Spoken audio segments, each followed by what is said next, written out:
อรุณสวัสดิ์เช้าวันศุกร์เพื่อนๆทุกคน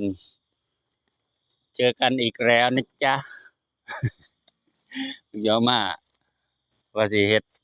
ความสะอาดไปนี่นะมองอันเครือกับมองหญ้าที่เรือนี่ตอนแรกว่าสิไปตัดในเปียพูนแต่ว่าเบิ่งไปเบิ่งมาลุงยองล่องยางมาเบิ่งก่อนนะสิมาไปเอาเครื่องแล้วล่ะนี่มาตัดล่องเบิ่งแล้วหญ้านี่มันสิเฒ่านะผมก็เลยสิมาตัดออกหมดก่อนเพราะว่าดินเริ่มแห้งรถก็เข้ามาเลยนะเห็นนะก็จะตัดไปเนี่ยความสะอาดมันเกิดมาใหม่อันต้นมันที่มันตุยมันเห็นนั่นอยู่เงามันนั่นย่อยสลายไปซื่อๆมันน่าสิเฒ่าหลายปีโพด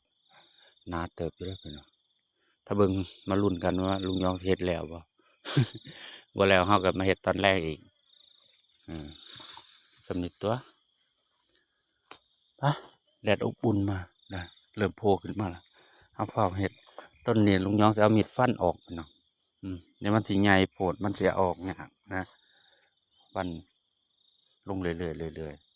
ๆไปละสวัสดีครับ